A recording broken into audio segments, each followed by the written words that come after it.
Be careful what you wish for, Parker. Hello, Peter.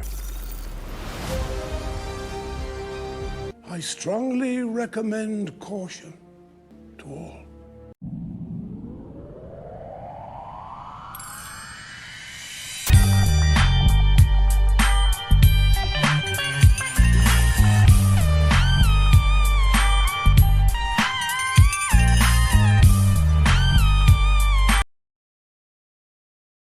Welcome back to the channel, everyone. It's your pal NOMZ here, and today we are going to talk about hype. A mysterious thing, powerful, and when meddled with, dangerous. So I know I'm late with this one, but I just have to talk about the Spider-Man No Way Home reveal trailer, because one, I'm a big Spider-Man fan, and two, try as I might, I can't go 5 seconds without coming across something related to this damn trailer on my YouTube feeds. This unholy hellspawn has infected the internet faster than Agent Smith infected the Matrix. This trailer has been all the rage on the internet for the past few weeks. Now, as some of you likely remember, we talked about this on a live stream recently when it first came out, but I decided a more formal breakdown is in order for this one. So as soon as this trailer hit the internet, Sony and Disney Frankensteined a hype train the likes of which we've rarely seen before. You have a train to catch.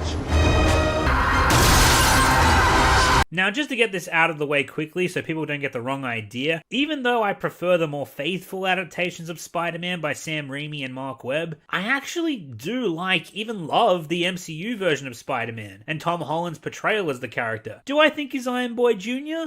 Absolutely! Do I give a crap? Absolutely fucking not. I'm more of the camp that the MCU Spider-Man is simply a variation of the character that has its origins more integrated with the Avengers than the others do, and the fact that he relies on a more technological means of being an Avenger because of his relationship with Tony Stark, I think makes plenty of sense given the universe he is a part of, and it allows him to fight foes that the more traditional adaptations of Spider-Man would likely have had no chance against without the same technological means at their disposal that Tom Holland's Spider-Man does. For example, Thanos and his henchmen from Infinity War. Keep this in mind because we're going to come back to it towards the end of the video. So yeah, the whole Iron Boy thing never really bugged me. I will say it does make it somewhat harder to relate to this version of Spider-Man since he has his hand held more than the other Raimi and Mark Webb versions. But the way I see it is we had those versions of the character, and now we have this version, even though I'll never forgive Sony for ruining Spider-Man 4's production and causing Sam Raimi to abandon his project.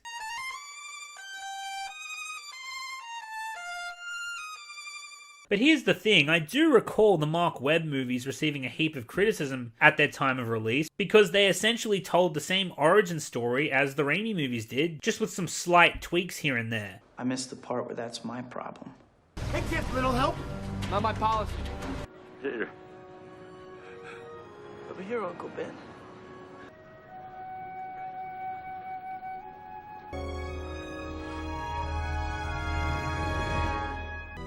Uncle Ben, call an ambulance!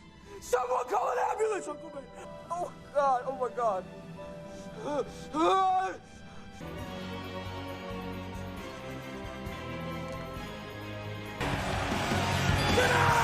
and gentlemen, give it up for the new champion,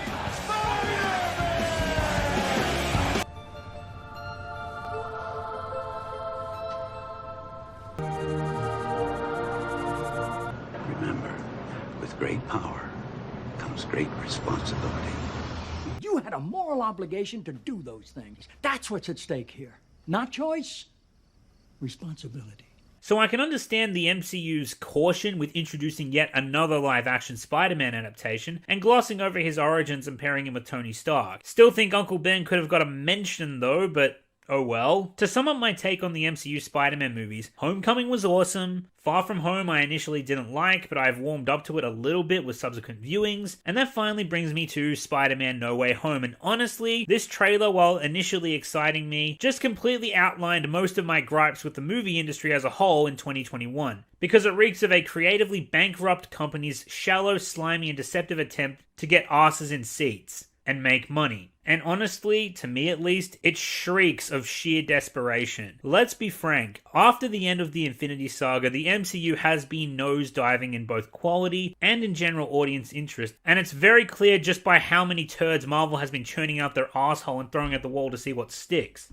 Sure, many faithful fans still indulge in the new MCU episodic series. My point is, comparatively, barely anyone gives a shit about these lower level spin-off productions. Interest has been declining. Hell, prior to its release, I was very interested in Black Widow because it was a character that I still had some investment in. However, there were also plenty of others who had no investment in the movie whatsoever because the movie was a prequel to Avengers Endgame, where the character would eventually die, so we'd know where she would end up. And in addition to that, the movie came out way later than it should have. And this despite Black Widow being a legacy character to the MCU, one who has been a part of it since Phase 1. The point I'm making is even the legacy characters people are starting to turn their backs on. While the fanbase still loves Thor, for instance, a lot of them weren't pleased with how he was represented in Avengers Endgame. And we all know what's coming next.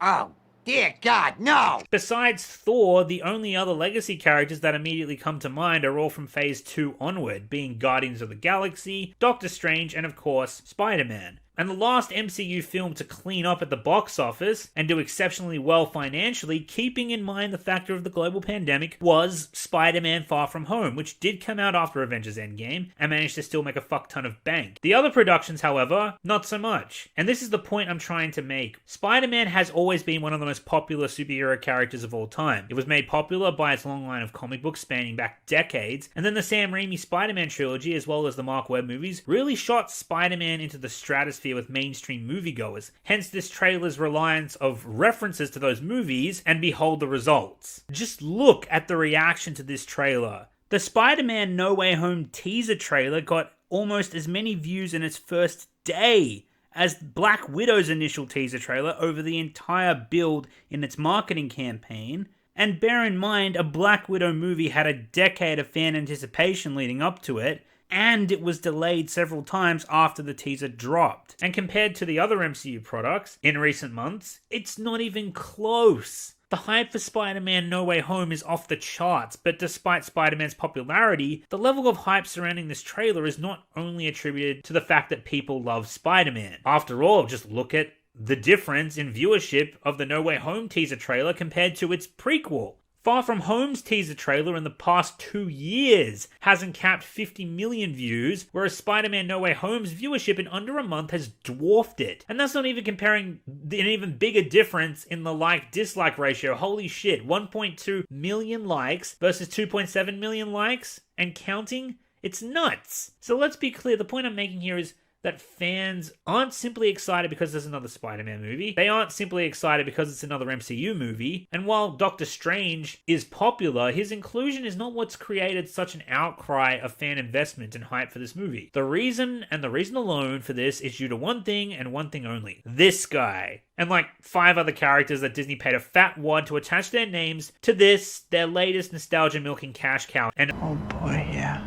that cash cow is primed and ready as fuck to start jizzing all over our screens. I'll get back to the nostalgia bait towards the end of the video. Let's talk about the trailer first. Based on what this trailer tells us, this picks up directly after Spider-Man Far From Home, where Peter Parker's secret identity was revealed by Mysterio and his entire life is falling apart. This is resulting in a media shitstorm surrounding Peter's life, and also to Peter getting taken into custody for the alleged murder of Mysterio. It shows us that Peter's identity being known isn't just affecting him, but also everyone he cares about. Everyone's being taken in for questioning, including Peter's Aunt May, and also Peter's best friend Ned. During Peter's questioning, a faceless individual slams a folder on the table inside the interrogation room. People have speculated, myself included, that this could be Matt Murdock, aka Daredevil, which personally sounds like an excellent idea and faithful to the source material. I'm not an avid reader of the Spider-Man comics, but I did recently watch the 1994 animated Spider-Man series, and the Matt Murdock episodes were some of my favorites. In that series, he does turn up to help Peter with his legal troubles after he was framed, which is what I'd assume he would be doing in Spider-Man No Way Home regarding Mysterio's murder. So Peter seeks out the help of Doctor Strange because he's desperately trying to revert things back to the way they were. Doctor Strange appears to be more comfortable around Peter after the events of Infinity War and Endgame, and there's a nice little callback to this famous scene.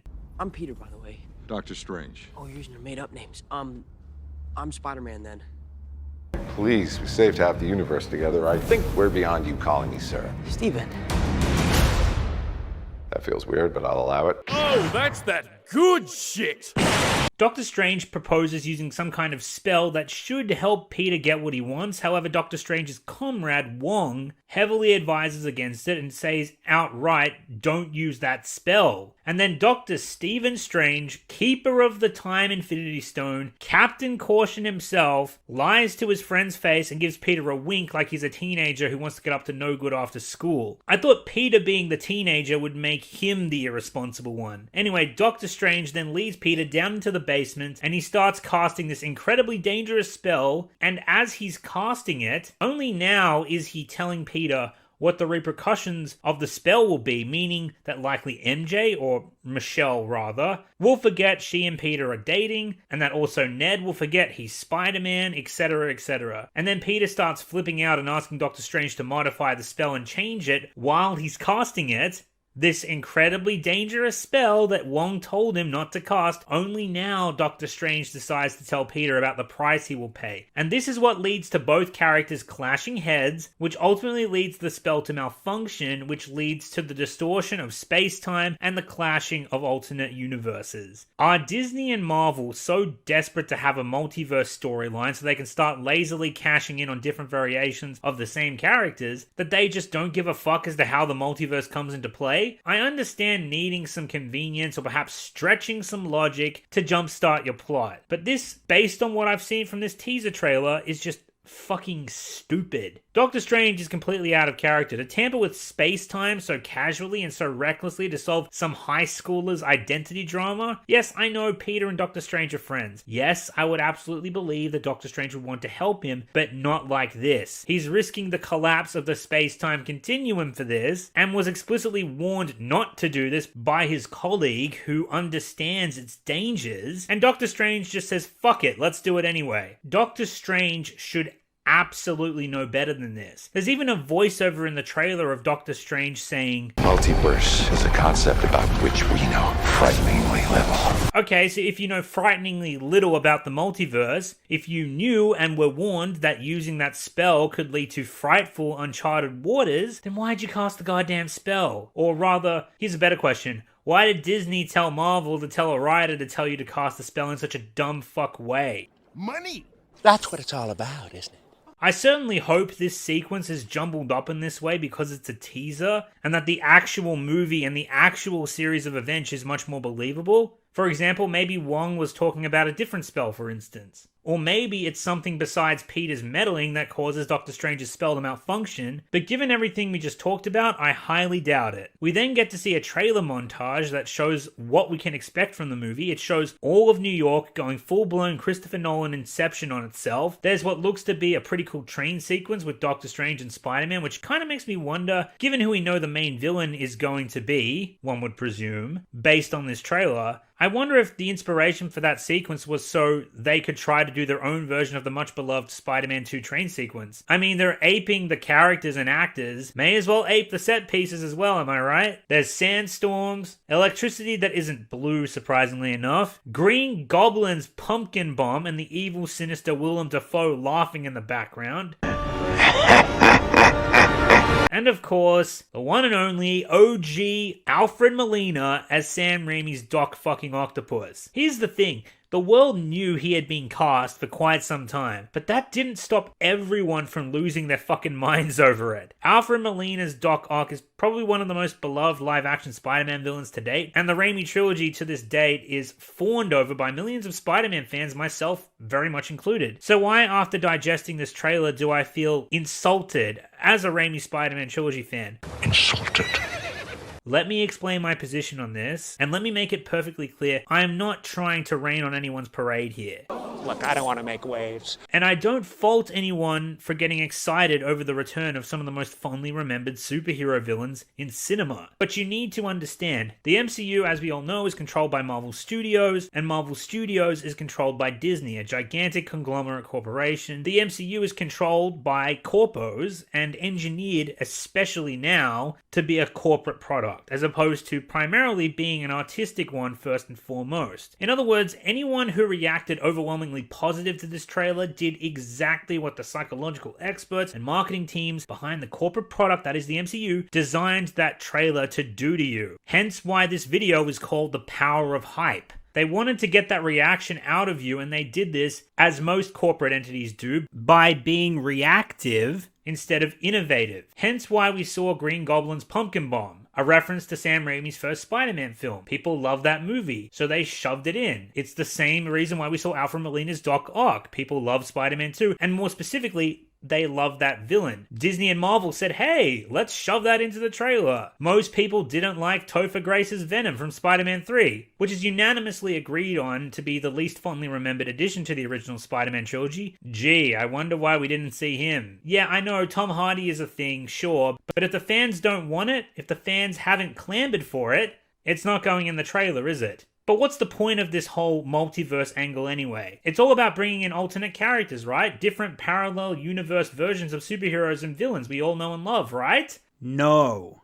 That's how the multiverse is supposed to work. That is not what the MCU is doing with the multiverse. What the MCU is doing is creating an excuse to plausibly drag in pre-established characters from other works that fans are already attached to so they can make money off of pent-up nostalgia. Yes, Sam Raimi didn't create the Green Goblin, but he casted a perfect actor to play the part, and ultimately collaborated to make a fantastic adaptation of that character. Sam Raimi didn't create Dr. Octopus, but he cast the perfect actor to play the part, and ultimately collaborated to make a fantastic adaptation of that character. And of course, you know where this is going. When the next trailer comes out, and we likely see the return of OG Tobey Maguire as Spider-Man and the internet's hype orgy goes nuclear, it's the same principle. Sam Raimi didn't create Spider-Man, but he cast an excellent actor for the role and collaborated to make one of the most iconic live-action superheroes in history. And make no mistake, the same principle applies to the Mark Webb characters if Andrew Garfield reprises his role as Spider-Man, as well as Jamie Foxx's Electro, both of which are rumored to be in the upcoming movie. Let me make clear, I like the multiverse as a concept, but if the MCU wasn't using the multiverse as an excuse to try to profit off of other people's work, then they wouldn't shove in pre-established characters and actors from beloved movies they had nothing to do with. They would have to get off their lazy asses and create their own version of Doc Ock, their own version of Electro,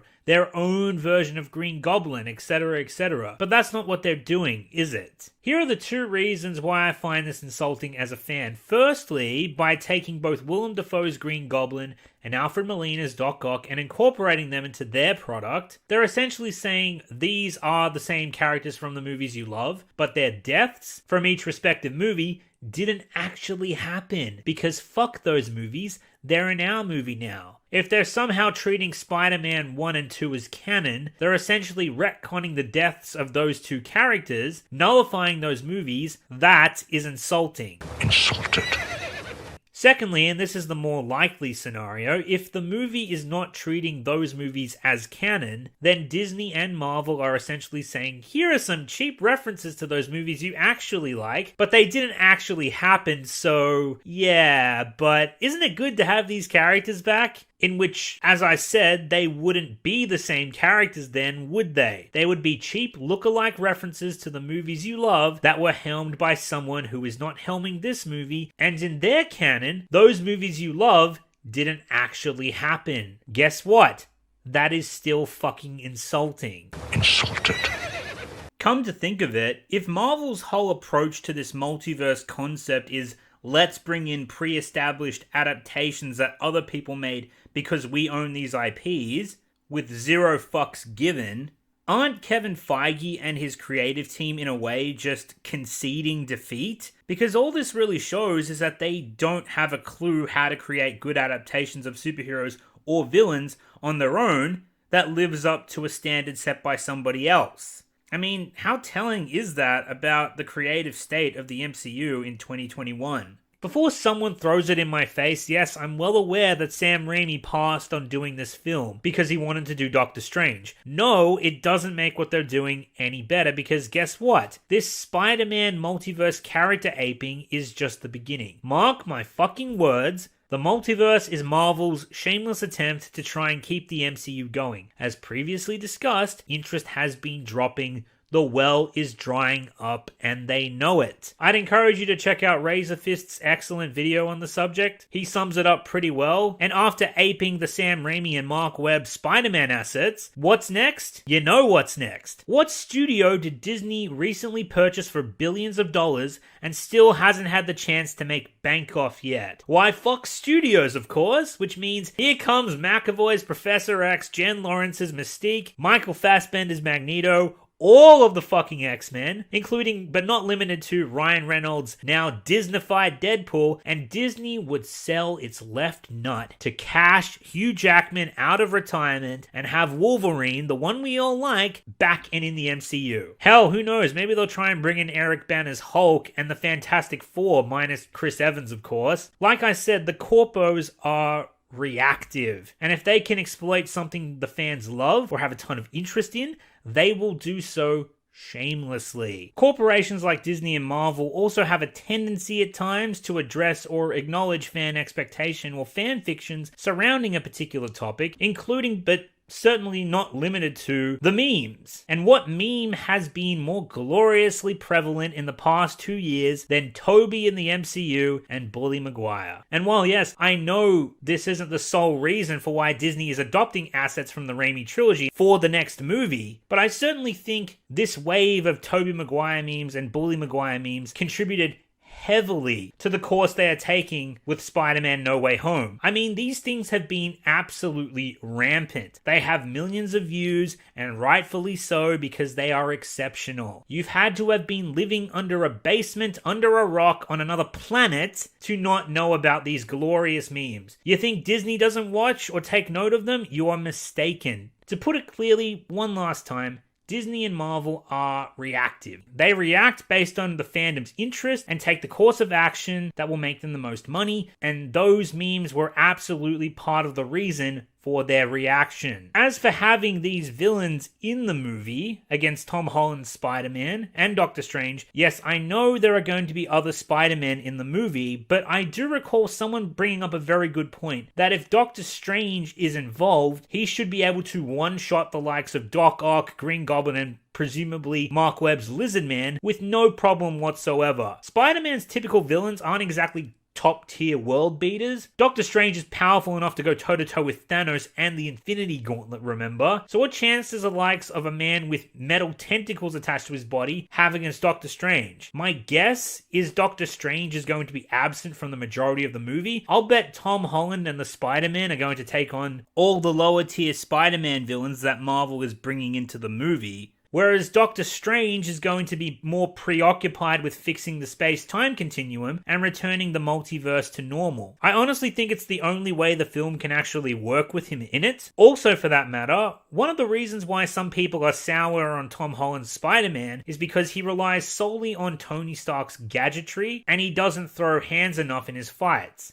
Bear in mind, that's actually one of the reasons why Tom Holland's MCU Spider-Man was able to hang with Thanos, although briefly, in a fight, as well as his extremely powerful henchmen. The reason why the dynamic between the Raimi villains and Tobey Maguire's Spider-Man was so good is because Spider-Man didn't have that stuff to rely on in his fights. There was no Iron Spider nanosuit, no insta-kill or taser web, just Tobey Maguire's Spider-Man, his organic web, and his own two fists, which is one of the reasons why the fight scenes were so enthralling and brutal. Honestly, I'm not sure how Tom Holland's Spider-Man is meant to struggle against Doc Ock and Green Goblin. Maybe Electro might give him some trouble, but as long as he's got Stark tech, I get the feeling that he's just gonna mop the floor with the other villains and show up the other Spider-Men. And the reason I'm predicting this is because similarly with the Disney Star Wars sequel trilogy, these companies want their product to shine. And the only way they know how to do that is by dragging the old down to prop up the new. So I'm going to go out on a very pessimistic limb here, but I think they're going to make Tom Holland's Spider-Man heavily outshine the other Spider-Man protagonists that they are adopting from Mark Webb and Sam Sam Raimi's film. I hope I'm wrong, but I wouldn't be surprised if they went that way to make the old Spider-Man look like shit by comparison, because Tom Holland's Spider-Man is their creation, and so they'll want to make him shine as bright as possible. So let's bring this breakdown to a close. I know I wasn't exactly kind with this, but I wasn't trying to be a prick either. Trust me, I get why people are excited. I get why people are salivating over this movie. It's just the fact of the matter is, I see where this is going. I know this company's track record. I know the kind of people these companies are run by and what their goals are. And writing a good movie,